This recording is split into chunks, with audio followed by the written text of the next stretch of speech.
인사동 골목 깊숙한 곳, 김가한 의원의 기와지붕 위로 새벽 안개가 내려앉았습니다. 200년의 세월이 고스란히 담긴 한옥 안에서 불빛이 새어나왔습니다. 담장 너머로 보이는 은행나무는 조선시대부터 이 자리를 지켜온 증인이었습니다. 7순이 넘은 김도한 할아버지가 약재방 문을 열었습니다. 벽면 가득 자리 잡은 약장 서랍마다 정갈한 한자가 적혀 있습니다. 인삼, 황기, 당귀, 천궁부터 백장약, 숙지황까지 오랜 세월 같은 자리를 지켜온 약장에서는 깊은 약재 향이 배어나왔습니다. 할아버지는 첫 환자를 위해 약재를 고르기 시작했습니다. 약재방 너머로 펼쳐진 탕전실에는 구리 탕약솥이 12개 늘어서 있었습니다. 조선시대부터 이어져 온 명문의관 가문의 전통이었습니다. 순조 때부터 내려온 왕실 의관 교지가 액자 속에서 빛바랜 글씨를 보여주고 있었습니다. 귀한 약재를 다리는 연기가 아침 공기 속으로 피어올랐습니다. 할아버지는 약을 다리며 지난 시절을 떠올렸습니다. 일제강점기에 조부께서 독립군의 부상병을 치료하던 일, 한국전쟁 때는 이곳이 야전병원이 되어 수많은 생명을 살려냈던 기억. 메르스가 창궐했을 때는 현대의학이 포기한 환자들을 살려내 의료계를 놀라게 했습니다. 이야기를 계속하기 전에 구독과 좋아요 꾹 눌러주시고 매일 배달되는 사연 들어보세요. 알림 설정까지 해두시면 이야기가 올라오자마자 들으실 수 있답니다. 여러분들의 응원은 사연 제작에 정말 큰 힘이 됩니다. 할아버지, 오늘도 이렇게 일찍 나오셨네요. 대문 밖에서 손자 김준우가 들어섰습니다. 경희대 한의대 교수가 된 손자는 현대의학과 한의학의 융합을 연구하고 있었습니다. 연구실에서 밤을 새운 듯 피곤한 얼굴이었지만 매주 이른 아침이면 할아버지의 진료를 돕기 위해 찾아왔습니다. 너는 또 연구실에서 밤을 새웠구나. 네, 전통 처방의 현대적 해석에 대해 연구하고 있어요. 할아버지의 처방전을 과학적으로 분석하면 새로운 치료법을 찾을 수 있을 것 같아요. 특히 자가 면역 질환 치료에서 가능성이 보입니다. 준우는 할아버지의 진료 기록을 정리하며 박사 논문을 준비하고 있었습니다. 현대의학으로는 설명할 수 없는 치료 사례들이 너무나 많았습니다. 3년 전에는 할아버지의 폐렴 치료법이 세계적 의학 저널에 실려 화제가 되기도 했습니다. 그때였습니다. 한의원 밖에서 요란한 중장비 소리가 울려 퍼졌습니다. 청진동 재개발이 시작된 지 벌써 반년, 이제는 김가한 의원 주변까지 공사가 다가왔습니다. 재개발 지역 한가운데 우뚝 선 한옥은 마치 시간이 멈춘 것 같았습니다. 할아버지는 묵묵히 약재를 다렸습니다. 일제강점기에도 한국전쟁에도 이 자리를 지켜온 한의원이었습니다. 하지만 이번에는 달랐습니다. 재개발의 물결 앞에서 이 오래된 한옥이 얼마나 더 버틸 수 있을지 아무도 알 수 없었습니다. 약재를 고르던 할아버지의 시선이 탕전실 벽에 걸린 사진으로 향했습니다. 6.25대 야전병원으로 쓰였던 모습, 80년대 큰 수해 때 피난민들을 돌보던 모습, 그리고 작년 이맘때 찍은 가족 사진까지. 한의원은 단순한 건물이 아닌 살아있는 역사였습니다. 종로구청 도시계획과 사무실 안에서 메디폴리스 그룹 서정우 회장이 창밖을 바라보고 있었습니다. 40층 높이의 첨단 메디컬 센터 조감도가 책상 위에 펼쳐져 있었습니다. 총 사업비 8천억 원이 투입되는 대형 프로젝트였습니다. 스위스의 유명 제약회사와 독일의 의료장비 회사까지 투자를 약속했습니다. 지하 5층부터 지상 40층까지 최첨단 의료 장비를 갖춘 20개의 전문 클리닉과 줄기세포 연구소가 들어설 예정이었습니다. 서울 한복판에 세계 최고 수준의 의료단지를 세우겠다는 서정우의 야망이 하늘을 찌를 듯 했습니다. 회장님, 마지막 부지 계약 자료입니다. 비서가 내민 서류 위에는 김가한 의원의 낡은 사진이 붙어 있었습니다. 메디컬 센터 부지 한가운데를 가로막고 있는 마지막 걸림돌이었습니다. 서정우는 그 사진을 손가락으로 문질렀습니다. 조선시대부터 이어져 왔다는 한 의원이 그의 계획을 막고 있었습니다. 김 선생님께서 또 거절하셨습니다. 보상가를 2배로 올려도 만나주지 않으시고. 서정우의 표정이 어두워졌습니다. 청진동 일대 재개발은 이미 시작됐고 외국 투자사들과의 계약도 끝난 상태였습니다. 공사 기간을 맞추지 못하면 위약금만 수백억이었습니다. 하지만 한옥 한 채가 전체 도면을 망치고 있었습니다. 사무실 문이 열렸습니다. 딸 서민아가 휠체어를 타고 들어왔습니다. 17살 소녀의 얼굴은 창백했습니다. 3년 전부터 시작된 원인 불명의 자가 면역 질환으로 점점 상태가 나빠지고 있었습니다. 독일, 미국, 일본의 유명 병원을 다 돌아다녔지만 병명조차 찾지 못했습니다. 아빠, 이제 집에 가면 안 될까요? 피곤해서. 서정우는 딸의 모습을 바라봤습니다. 3년 전 아내를 잃고 얼마 지나지 않아 미나의 병이 시작됐습니다. 현대의학의 한계를 절감하며 시작한 것이 메디컬 센터 건립이었습니다. 세계 최고의 의료진과 장비를 한자리에 모아 딸의 병을 고치겠다는 일념이었습니다. 회장님, 한 가지 제안이 있습니다. 비서가 조심스럽게 입을 열었습니다. 구청과의 비공식 협의가 있었다는 것이었습니다. 행정대 집행이라는 카드를 만지작거리고 있다는 내용이었습니다. 서정우는 잠시 망설였습니다. 강제 철거는 그가 가장 피하고 싶었던 방법이었습니다. 김도한이라. 내일 한번 직접 만나보죠. 다음 날 아침 김가한 의원 마당에는 낯선 구두 소리가 울렸습니다. 정장 차림의 서정우가 천천히 대문을 밀고 들어왔습니다. 마당 한켠에서 약초를 돌보던 김도한 할아버지가 고개를 들었습니다. 혹시 진료 보러 오셨습니까? 서정우는 잠시 망설였습니다. 조선시대부터 이어져 온 한의원이라는 말에 반신반의했지만 종로 일대 환자들 사이에서는 이미 전설이 되어 있었습니다. 현대의학으로 치료가 어려운 환자들을 살려냈다는 이야기도 여러 번 들었습니다. 아닙니다. 메디폴리스 회장 서정우입니다. 할아버지의 눈빛이 흔들렸습니다. 며칠 전부터 구청에서 온 등기우편을 통해 이미 알고 있던 이름이었습니다. 종로 일대를 첨단 의료단지로 개발한다는 계획, 그리고 한의원 철거 통보도 받았습니다. 선생님의 명성은 잘 알고 있습니다. 200년 된 왕실 의관 가문이시라고요. 보상가는 시세의 5배를 생각하고 있습니다.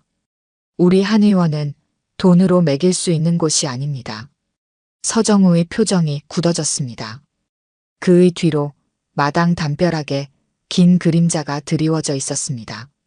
재개발의 그림자가 이제 이 오래된 한의원을 덮치려 하고 있었습니다. 아버지, 구청에서 온 공문입니다. 그때 준우가 들어왔습니다. 한의원 철거 계고장이었습니다. 일주일 안에 자진 철거하지 않으면 강제 집행에 들어간다는 내용이었습니다. 할아버지는 묵묵히 탕약을 다리는 소트로 향했습니다. 첫 환자가 올 시간이 다가오고 있었습니다. 청진동 일대가 공사장이 되었습니다. 메디컬 센터 신축 현장의 포클레인이 쉴 새 없이 움직였고 먼지 속에서 김가한 의원만이 섬처럼 남아 있었습니다. 매일 아침 구청 공무원들이 들이닥쳤습니다. 위생 점검, 건축물 안전 진단, 소방 점검까지 매번 새로운 명목으로 한 의원을 들쑤셨습니다. 그런 어느 날이었습니다. 미나가 휠체어를 타고 한 의원을 찾아왔습니다. 아버지 몰래 검색하다가 알게 된 한 의원이었습니다. 예약도 없이 찾아온 딸을 할아버지는 조용히 맞이했습니다. 할아버지는 오랫동안 미나의 맥을 짚었습니다. 마치 평생의 경험을 모두 손끝에 모으는 듯 했습니다. 진맥이 끝나고 할아버지는 천천히 입을 열었습니다. 마음속 한이 피가 되어 몸을 공격하는 병이구나. 어머니를 잃은 슬픔이 아직도 내 몸 안에서 해결되지 못했어. 미나의 눈에서 눈물이 흘렀습니다. 3년 동안 수십 명의 의사가 내놓지 못한 답을 이 할아버지는 맥만 짚고도 알아냈습니다. 할아버지는 약재 서랍을 하나둘 열었습니다. 당귀, 천궁, 작약, 그리고 마지막으로 은은한 향이 나는 백자인. 20년 묵은 약재였습니다. 할아버지는 약재를 고르며 말했습니다. 약은 한 달이 걸릴 거다. 매일 아침 이 시간에 와서 먹어야 해. 그날부터 미나는 매일 아침 일찍 한의원을 찾았습니다. 휠체어를 밀고 오는 길이 힘들었지만 하루도 빠지지 않았습니다. 열흘이 지나자 처음으로 다리에 힘이 돌아왔습니다. 20일이 되자 혼자 걸을 수 있게 되었습니다. 내가 자신의 느낌을 말하고 싶어도 아무도 들어주지 않았어요. 현대의학은 수치로만 저를 판단했죠. 하지만 할아버지는 달랐어요. 제 마음까지 보셨어요. 미나의 일기장에는 매일 변화가 기록되었습니다. 몸이 따뜻해지고 발끝부터 차오르는 기운, 그리고 마음속 응어리가 녹아내리는 느낌까지. 할아버지는 그런 미나를 조용히 지켜보며 약을 지었습니다. 하지만 구청의 압박은 더욱 거세졌습니다. 매일 공무원들이 들이닥쳤고 공사장의 소음과 먼지는 점점 심해졌습니다. 어느 날은 공사장 크레인이 실수로 한의원 담장을 무너뜨리기도 했습니다. 준우는 밤낮으로 뛰어다녔습니다. 문화재청에 한의원의 가치를 설명하고 법원에 공사중지 가처분 신청을 내고 언론사에 할아버지의 의술을 알렸습니다. 현대의학으로는 설명할 수 없는 치료 사례들을 논문으로 정리했습니다. 이건 단순한 한옥이 아닙니다. 200년간 이어진 살아있는 의술이에요. 할아버지의 처방전은 현대의학이 풀지 못한 수수께끼를 풀 수 있는 열쇠입니다. 그러던 어느 날 서정우가 한의원을 다시 찾아왔습니다. 이번에는 혼자였습니다. 딸이 매일 아침 이곳을 찾는다는 사실을 알게 된 것이었습니다. 서정우는 처음으로 진료실에 들어가 할아버지 앞에 앉았습니다. 그의 손이 떨리고 있었습니다. 메디컬 센터는 그의 야망이자 아픈 딸을 살리기 위한 마지막 희망이었습니다. 하지만 정작 딸은 이 낡은 한의원에서 생기를 되찾고 있었습니다. 선생님, 저는 지금까지 의술이라는 게 첨단 장비와 최신 기술이라고만 생각했습니다. 하지만 제 딸을 보면서 깨달았습니다. 제가 잘못 생각했던 거죠. 할아버지는 말없이 서정우의 맥을 짚었습니다. 딸의 병을 고치겠다는 집착이 그의 심장을 짓누르고 있었습니다. 마치 자신의 죄책감을 딸의 병 치료로 씻으려 한 것처럼. 회장님도 아프시군요. 딸을 살리지 못한다는 두려움이, 아내를 잃은 슬픔이. 서정우의 눈에서 눈물이 흘렀습니다. 3년 동안 참아온 슬픔이 터져나왔습니다. 그때 밖에서 요란한 소리가 들렸습니다. 구청 행정대 집행 공무원들이 들이닥쳤습니다. 김 선생님, 행정대 집행 영장입니다. 이제 더 이상 미룰 수 없습니다. 행정대 집행이 시작되는 아침, 인사동 하늘은 잿빛이었습니다. 김가한 의원 주변으로 경찰 병력이 도열했고 철거 인부들이 중장비를 가동했습니다. 구청 공무원들은 마지막 통보서를 들고 한의원으로 향했습니다. 달력은 한의원이 이 자리에 터를 잡은 지 정확히 200주년이 되는 날을 가리키고 있었습니다. 전날 밤부터 한의원 앞은 사람들로 가득했습니다. 할아버지에게 치료받은 환자들, 수십 년간의 단골들, 재개발 반대 시민단체, 한의학과 학생들까지 그들은 한 의원을 둘러싸고 밤새 인간띠를 만들었습니다. 환자들은 자신들의 치료 사례를 들고 나왔고 한의대생들은 할아버지의 처방전 가치를 설명하는 피켓을 들었습니다. 준우는 검찰에 밤새 준비한 자료를 넘겼습니다. 6개월간 수집한 비리 증거들이었습니다. 구청 공무원들이 받은 뒷돈거래, 내역, 문화재 심사를 조작한 정황, 일부러 보존 가치가 있는 건물들을 누락시킨 기록까지. 특히 구청 도시계획과장이 메디폴리스 자회사의 대표이사와 골프 회동을 가진 사진도 포함되어 있었습니다. 문화재청에도 새로운 자료가 도착했습니다. 1920년대 콜레라 창궐 당시 한 의원이 100여 명의 목숨을 살린 기록, 한국전쟁 때 야전병원으로 쓰이며 수백 명의 부상병을 치료한 기록, 최근에는 현대의학이 포기한 난치병 환자들의 완치 사례까지 200년의 의술이 고스란히 담긴 보물 같은 자료들이었습니다. 서정우는 자신의 사무실에서 밤을 지새웠습니다. 책상 위 서류들이 그를 괴롭혔습니다. 스위스 투자사의 계약서, 독일 의료장비 회사와의 양해각서, 위약금 조항이 적힌 문서들. 계약을 파기하면 회사가 감당해야 할 위약금은 500억이 넘었습니다. 그의 꿈이었던 메디컬 센터는 물거품이 될 판이었습니다. 하지만 다른 한편에는 딸 미나의 치료 기록이 놓여 있었습니다. 매일매일 호전되는 건강 상태, 혈액 검사 수치의 극적인 변화, 현대의학으로는 설명할 수 없는 회복의 과정이 기록되어 있었습니다. 3년 만에 처음으로 미나의 얼굴에 웃음이 돌아왔다는 주치의의 소견서도 있었습니다. 새벽녘 세계적 의학 저널에서 연락이 왔습니다. 미나의 치료 사례를 특별 연구 대상으로 선정했다는 내용이었습니다. 자가 면역 질환의 새로운 치료 가능성을 제시했다는 평가였습니다. 동양 전통의학의 가치를 세계가 주목하기 시작한 것입니다. 할아버지는 여느 때와 다름없이 새벽부터 약재를 다렸습니다. 마당에는 아침 햇살이 비치고 은행나무 사이로 바람이 불었습니다.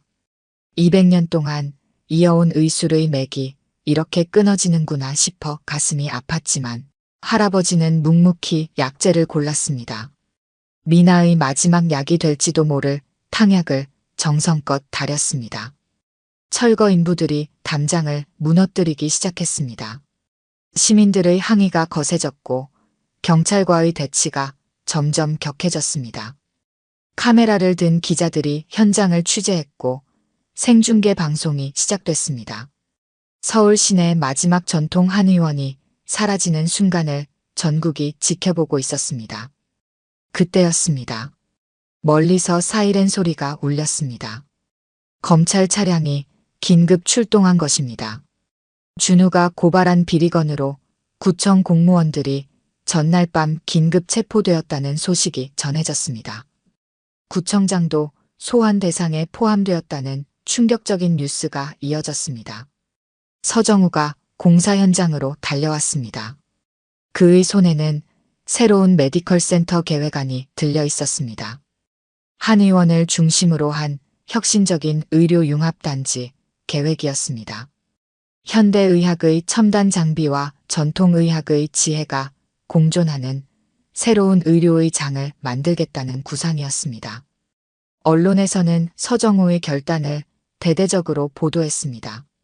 재벌 회장의 양심선언, 전통과 현대의 조화로운 만남, 딸의 병을 고친 한 의원의 기적 등 각종 헤드라인이 쏟아졌습니다.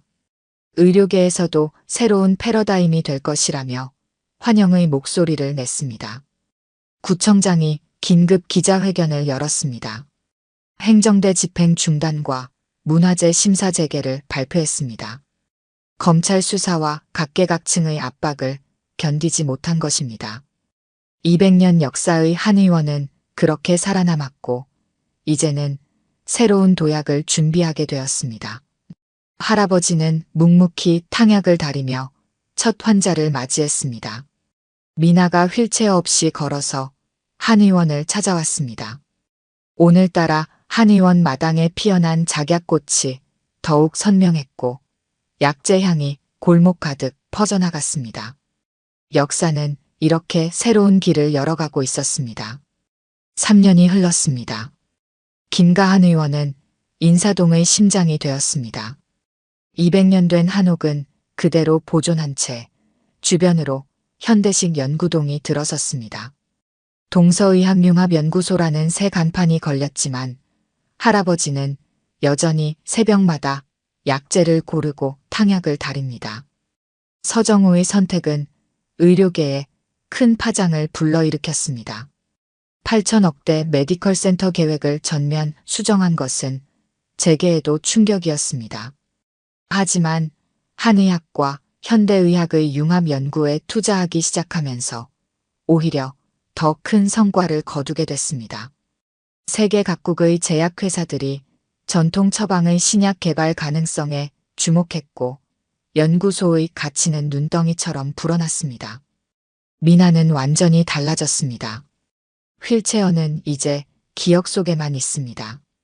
경희대 한의대에 입학한 그녀는 자신의 경험을 바탕으로 새로운 치료법을 연구하고 있습니다. 그녀의 치료 사례는 세계의학계에서 가장 많이 인용되는 논문이 되었고 자가 면역 질환 환자들에게 희망이 되었습니다. 준우의 연구실에는 하버드, 존스 홉킨스, 베이징 의대 등 세계 각국의 연구진들이 모여듭니다. 할아버지의 처방전을 현대과학으로 분석한 연구 결과들이 쏟아져 나왔습니다. 특히 한약재의 시너지 효과를 밝혀낸 논문은 노벨 생리의학상 후보로까지 거론되고 있습니다. 한의원을 둘러싼 풍경도 바뀌었습니다. 옛 담장은 그대로 두되 안뜰에는 현대식 약재 연구실이 들어섰습니다. 은행나무 아래에는 젊은 의사들과 한의사들이 모여 토론합니다. 서양의학과 동양의학의 경계를 허무는 새로운 의술이 이곳에서 꽃피고 있습니다. 할아버지의 진료실은 여전히 그 자리에 있습니다. 하지만 이제는 혼자가 아닙니다. 전국의 젊은 한의사들이 찾아와 그의 의술을 배워갑니다. 200년간 이어진 처방전은 더 이상 비밀이 아닌 미래를 여는 열쇠가 되었습니다. 매년 봄이면 한의원에서 특별한 행사가 열립니다. 새생명 축제입니다. 할아버지의 치료로 건강을 되찾은 환자들이 한자리에 모입니다. 그들의 이야기는 다큐멘터리로 제작되어 전 세계의 전통 의술의 가치를 알리고 있습니다. 서정우는 이제 매주 한 번씩 한의원을 찾아옵니다. 더 이상 개발업자가 아닌 의학연구소 이사장으로서입니다. 그는 전통과 현대의 조화를 이룬 의료의 미래를 꿈꾸게 되었습니다. 딸의 병을 고친 할아버지의 의술이 그의 인생을 바꾼 것입니다. 한의원 담장 밖으로는 새로운 건물들이 늘어섰습니다. 하지만 이번에는 다릅니다. 무분별한 재개발 대신 전통과 현대가 조화를 이룬 의료 특구가 된 것입니다. 세계 각국의 의료진과 연구진들이 모여드는 새로운 의료의 중심지로 거듭났습니다. 마당에 심어진 약초들은 더욱 푸르게 자라났습니다. 연구원들은 이 약초들의 효능을 과학적으로 입증하고 새로운 치료법을 개발해냅니다. 할아버지의 손길로 키워진 약초들이 세계의학의 새로운 장을 열어가고 있는 것입니다. 저녁이 되면 할아버지는 여전히 마당 평상에 앉아 하늘을 올려다봅니다. 200년의 세월이 이어진 이 자리에서 의술은 새로운 길을 열어가고 있었습니다. 작약향기 가득한 마당에는 이제 세계의학의 미래가 자라나고 있습니다. 인사동 골목을 찾는 사람들의 발걸음이 한의원 앞에서 멈춥니다. 전통 한옥과 현대식 건물이 조화를 이룬 이곳에서 새로운 희망이 시작되고 있기 때문입니다. 김가한 의원은 이제 단순한 의원이 아닌 미래의학의 등대가 되었습니다. 오늘 들려드린 이야기가 여러분의 마음에 작은 울림이 되었기를 바랍니다. 아까 깜빡하신 분들이 계셨다면 좋아요와 구독 부탁드려요. 다음 사연을 들려드리는데 큰 힘이 된답니다. 그리고 여러분의 이야기도 댓글로 들려주세요. 다음 이야기 때 또 뵙겠습니다.